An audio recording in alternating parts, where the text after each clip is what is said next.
এবং আমরা দেখলাম যে ইন্ডিয়াতে অবস্থানরত আওয়ামী লীগের কয়েকজন নেতা সাথে সাথে পোস্ট করলেন যে এই আন্দোলন চলবে শিক্ষার্থীদের, আমরা তাদের সঙ্গে আছি। ধরেন প্রফেসর নাসরিন যেভাবে বলছিলেন যে শিক্ষামন্ত্রীর যে কথার বিষয়টা আসছে সামনে, সম্ভবত ফার্মের মুরগির যে বক্তব্যটা কোড আন কোড, সেই বিষয়টা যখন সামনে সোশ্যাল মিডিয়াতে এসছে, সেটাও কি প্রপার ওয়েতে এসছে কিনা? মানে সেটা একটা কনভারসেশন ছিল, সেটা লিক করে দিয়ে সামনে নিয়ে আসা, ফলে এই বিষয়টা তিনি দুঃখ প্রকাশ করলেন, ফলে আবার ওই একই প্রশ্ন হচ্ছে শিক্ষার্থীরা কেন এত অসুস্থ হচ্ছে।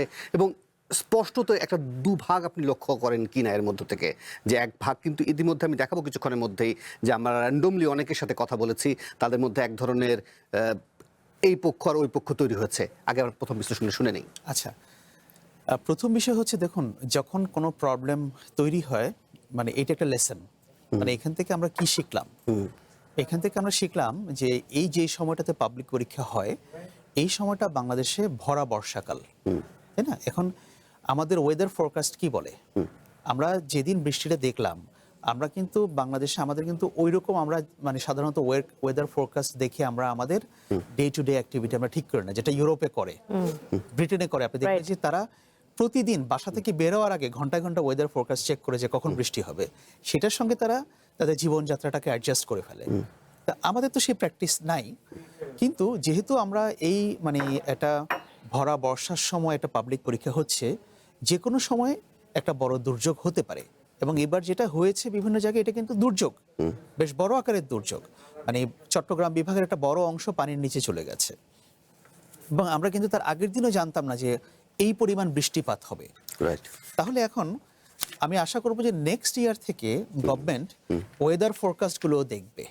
এখন যেহেতু পরীক্ষাটা আগের রাতে এটাকে স্থগিত করা হয়নি, অন দ্য ডে ওই দিন এসে পরীক্ষাটাকে স্থগিত করাটা এটা কঠিন ব্যাপার ছিল। তখন অলরেডি শিক্ষার্থীরা হলমুখ, তাহলে ব্যবস্থাটা আগে নেওয়ার দরকার ছিল, বা এটার একটা স্ট্যান্ডিং অর্ডার থাকার দরকার ছিল যে আমরা এই ধরনের পরিস্থিতি হলে আমরা কি করব। যেহেতু আমাদের কোনো স্ট্যান্ডিং অর্ডার নাই, যার কারণে শিক্ষার্থীরা হলমুখী হয়েছে। এবং দেখেন, আসলে যার যার সমস্যাটা সেই বুঝবে। একজন পরীক্ষার্থী যখন এতটা পানি ভেঙে এসে কোমর পানি গলা পানি করে সে হলে পৌঁছচ্ছে, আমরা তো দেখেছি না যে এরকম, তার কাছে কিন্তু এটার অর্থ ভিন্ন রকম।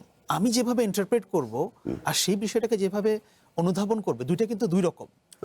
হ্যাঁ, সো আমার কাছে যেটা আমি মনে করি যে আমাদের নেক্সট ইয়ার থেকে সতর্ক হওয়া উচিত যে এই সময়টাতে আমরা পরীক্ষা নিচ্ছি, এখানে আমাদের ওয়েদার সিচুয়েশনটা আমাদের কি থাকবে, এটা হচ্ছে প্রথম কথা।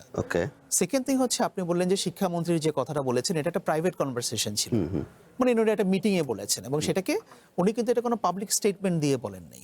যাই হোক, মিটিংয়ে বললেও যখন এটা লিক হয়ে যায় তখন সেটার একটা ভিন্ন অর্থ দাঁড়ায়।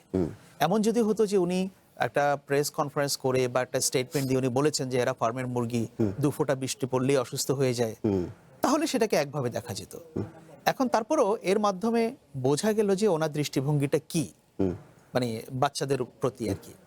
তো এটাকে আসলে এখন, হ্যাঁ, তাদের হয়তো গায়ে লেগেছে, এটাকে অস্বীকার করা যাবে না। কিন্তু আমি যে প্রশ্নটাতে আসতে চাই, এই যে আপনাদের যে রিপোর্টটা আমি দেখলাম বা আমি আরো সোশ্যাল মিডিয়াতে ফলো করলাম, সচিবালয় অভিমুখে যে মিছিলটা যাচ্ছে, এখানে শিক্ষার্থীর চেয়ে সাংবাদিকের সংখ্যা বেশি। আপনারা যদি এটা আমাকে এখন দেখান, আমি এখন গুণে দেখাতে পারবো। টিভিতে যা দেখলাম এবং উনি যা বললেন, আমার ধারণা আমি একটু বাড়িয়ে বলেছিলাম, উনি সেটাকে আরো ক্লিয়ার করলেন আর কি, যে আন্দোলনকারী যদি 35-40 জন হয়, সাংবাদিকের সংখ্যা সেখানে 100। যাক, সাংবাদিকরা তো যাবে না, এটা তাদের ডিউটি, তারা কভার করবে, বিভিন্ন মিডিয়া থেকে গেলে সেটা হবে। কিন্তু ব্যাপার হচ্ছে ওইটা যে এখানে কয়জন আন্দোলন করছে। এবং আপনি যদি গতকালের আন্দোলনও দেখেন, গতকালকার আন্দোলনটা ইশতিয়াক ইমন জানবেন যে মানিক মিয়া অ্যাভিনিউতে যে ঘটনা ঘটেছে, বাসের মধ্যে ঢুকে যাত্রীদেরকে হয়রানি করা এবং সেখানে মারামারি করা, তো এই কাজটা কিন্তু ওখানে যারা করেছে এরা কেউ কিন্তু শিক্ষার্থী না। এটা কিন্তু ভিডিও ফুটেজ আছে, বিভিন্ন মিডিয়াতে আছে, সোশ্যাল মিডিয়াতে আপনারা দেখবেন। তাহলে এই কাজটা কে করলো?